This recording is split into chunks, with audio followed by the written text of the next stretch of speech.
നാം ഓരോരുത്തരും അറിയാതെ തന്നെ ഒരു വലിയ വിപ്ലവത്തിലൂടെയാണ് കടന്നു പോകുന്നത്.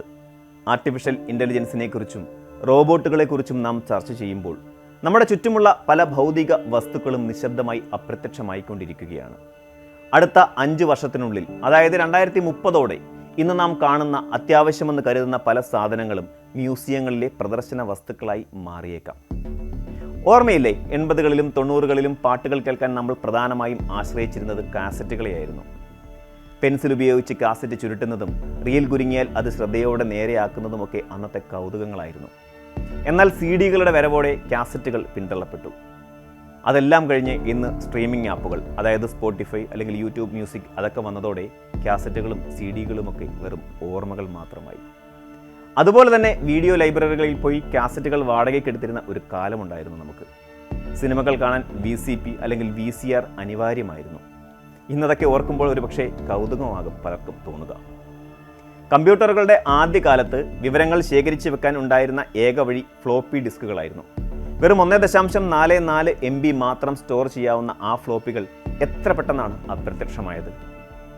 വീടിൻ്റെ ഒരു മൂലയിൽ ഉണ്ടായിരുന്ന ലാൻഡ് ഫോൺ ഇന്ന് ഭൂരിഭാഗം വീടുകളിലും നമുക്ക് കാണാൻ സാധിക്കില്ല. സാങ്കേതിക വിദ്യയിലെ ഓരോ മാറ്റവും പഴയതിനെ അപ്രത്യക്ഷമാക്കുന്നത് പുതിയ സൗകര്യങ്ങൾ കൊണ്ടുവരാനാണ്.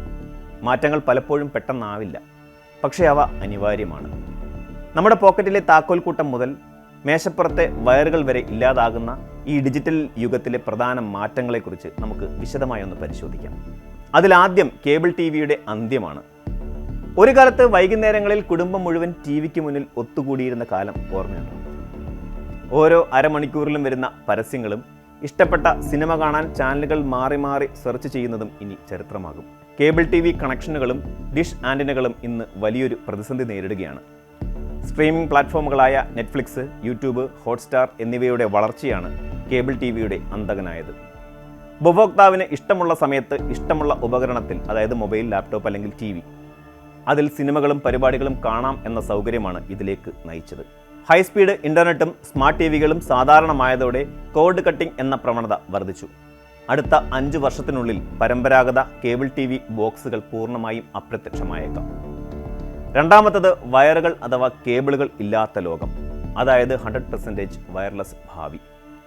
നമ്മുടെ ലാപ്ടോപ്പിന് പിന്നിലും TV-ക്ക് പിന്നിലുമൊക്കെ കാണുന്ന വയറുകളുടെ വലിയൊരു കൂട്ടം ഇനി കാണാനാകില്ല. ചാർജറുകൾ മുതൽ ഹെഡ്ഫോണുകൾ വരെ ഇന്ന് വയർലെസ്സായി മാറിക്കഴിഞ്ഞു. ബ്ലൂടൂത്ത് സാങ്കേതിക വിദ്യയും വൈഫൈയും നൽകുന്ന സൗകര്യം അത്രമേൽ വലുതാണ്. വയറുകൾ പൊട്ടുന്നതും അവ കുരുങ്ങിക്കിടക്കുന്നതുമൊക്കെ നമുക്ക് പലപ്പോഴും ഒരു തലവേദനയാണ്. ഇപ്പോൾ സ്മാർട്ട് ഫോണുകൾ വയർലെസ്സായി ചാർജ് ചെയ്യാം. വരും വർഷങ്ങളിൽ വീടുകളിലെ സകല ഇലക്ട്രോണിക് ഉപകരണങ്ങളും വയർലെസ് പവർ വഴി പ്രവർത്തിക്കുന്ന രീതിയിലേക്ക് മാറും. ഇത് വീടിനുള്ളിലെ സ്ഥലപരിമിതി കുറയ്ക്കുകയും ഡിസൈൻ കൂടുതൽ ഭംഗിയുള്ളതാക്കുകയും ചെയ്യും. മൂന്നാമതായി പേപ്പർ ബില്ലുകൾ ഇനി ചരിത്രമാകും എന്നതാണ്. കടകളിൽ നിന്ന് സാധനങ്ങൾ വാങ്ങുമ്പോൾ ലഭിക്കുന്ന നീളൻ പേപ്പർ ബില്ലുകൾ ശ്രദ്ധിച്ചിട്ടുണ്ടോ? അവ സൂക്ഷിച്ചു വെക്കുക എന്നത് പ്രായോഗികമല്ല, വല്ല എക്സ്ചേഞ്ച് പോലെയുള്ള കാര്യങ്ങളൊക്കെ ഉണ്ടാകുമ്പോൾ. എന്നാൽ ഇന്ന് വലിയ ഷോപ്പുകളിലെല്ലാം ഡിജിറ്റൽ റെസിപ്റ്റുകൾ നൽകി തുടങ്ങിക്കഴിഞ്ഞു. പേപ്പർ ബില്ലുകൾ ഒഴിവാക്കുന്നത് പരിസ്ഥിതിക്ക് വലിയ ഗുണം ചെയ്യും. അറിയാമല്ലോ, കോടിക്കണക്കിന് മരങ്ങളാണ് ബില്ലുകൾ അച്ചടിക്കാൻ വേണ്ടി മുറിച്ചു മാറ്റപ്പെടുന്നത്. അതുകൂടാതെ ഡിജിറ്റൽ ബില്ലുകൾ നമ്മുടെ ഇമെയിലിലോ വാട്സാപ്പിലോ എന്നെന്നും സുരക്ഷിതമായി ഇരിക്കുകയും ചെയ്യും. വാറണ്ടി ആവശ്യങ്ങൾക്കായി ഇനി പഴയ കടലാസുകൾ തപ്പി നടക്കേണ്ടി വരില്ല എന്ന് സാരം. നാലാമതായി ഹാർഡ് ഡ്രൈവുകളുടെ വിടവാങ്ങലാണ്, അതായത് ക്ലൗഡ് സ്റ്റോറേജിൻ്റെ വലിയ വിപ്ലവം. CD-കളും DVD-കളും അപ്രത്യക്ഷമായതുപോലെ തന്നെ ഹാർഡ് ഡിസ്കുകളും പെൻഡ്രൈവുകളും വിപണിയിൽ നിന്ന് പുറത്താവാൻ പോവുകയാണ്. വിവരങ്ങൾ ഒരു ഭൗതിക ഉപകരണത്തിൽ സൂക്ഷിക്കുന്നതിനേക്കാൾ സുരക്ഷിതം അവ ക്ലൗഡ് സ്റ്റോറേജിൽ സൂക്ഷിക്കുന്നതാണെന്ന് ലോകം തിരിച്ചറിഞ്ഞു. ഗൂഗിൾ ഡ്രൈവ്, iCloud എന്നിവ വഴി ഫയലുകൾ എവിടെയിരുന്ന് നമുക്ക് ആക്സസ് ചെയ്യാൻ സാധിക്കും. ലാപ്ടോപ്പ് നഷ്ടപ്പെട്ടാലും ഫയലുകൾ നഷ്ടപ്പെടില്ല എന്നതാണ് ഇതിൻ്റെ പ്രത്യേകത. ഇൻ്റർനെറ്റ് വേഗത വർദ്ധിക്കുന്നതോടെ ഡേറ്റ സ്റ്റോറേജ് പൂർണ്ണമായും അദൃശ്യമായ സെർവറുകളിലേക്ക് മാറും.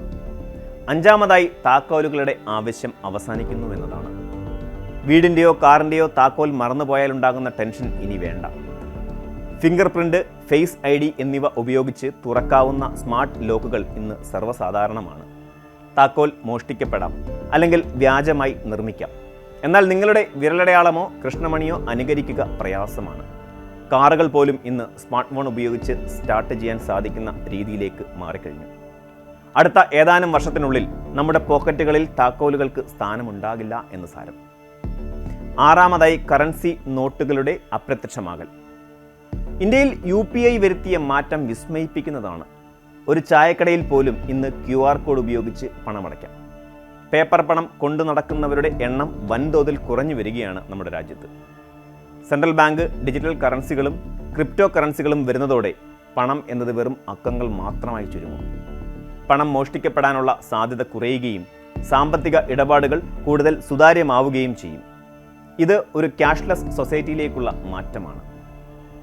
ഏഴാമതായി പാസ്വേഡുകൾ ഇനി മറന്നേക്കും. നൂറുകണക്കിന് അക്കൗണ്ടുകൾക്ക് ഓരോന്നിനും വ്യത്യസ്തമായ പാസ്വേഡുകൾ ഓർത്തിരിക്കുക എന്നത് അസാധ്യമായ കാര്യമാണ് ഇന്നത്തെ കാലത്ത്. അതുകൊണ്ട് തന്നെ പാസ്വേഡ് ലെസ് സാങ്കേതിക വിദ്യയിലേക്ക് ലോകം മാറുകയാണ്. ബയോമെട്രിക് ആണ് ഇതിന് പകരക്കാരൻ.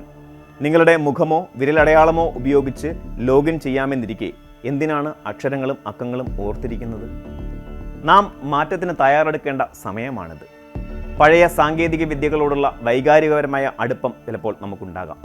പക്ഷേ കാലഹരണപ്പെട്ട ഉപകരണങ്ങൾ കൈവശം വയ്ക്കുന്നത് നമ്മുടെ മുന്നോട്ടുള്ള യാത്രയെ തന്നെ ബാധിച്ചേക്കാം. ഈ മാറ്റങ്ങൾ ജീവിതം കൂടുതൽ ലളിതവും വേഗതയുള്ളതുമാക്കുകയാണ് ലക്ഷ്യമിടുന്നത്. The only constant is change എന്ന വാക്യം സാങ്കേതിക വിദ്യയുടെ കാര്യത്തിൽ 100% ശരിയാണ്. ഇന്ന് നമ്മൾ അത്ഭുതത്തോടെ കാണുന്ന AIയും വയർലെസ് ഗാഡ്ജറ്റുകളും നാളെ ഇതിലും വേഗത്തിൽ മാറിയേക്കാം.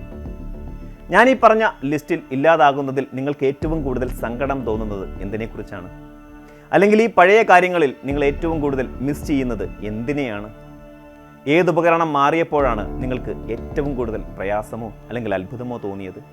അതുപോലെ ഇന്നും നിങ്ങൾ ഉപയോഗിക്കുന്ന ആ പഴയകാല സാങ്കേതിക വിദ്യ ഏതാണ്? താഴെ കമൻറ്റ് ചെയ്യൂ.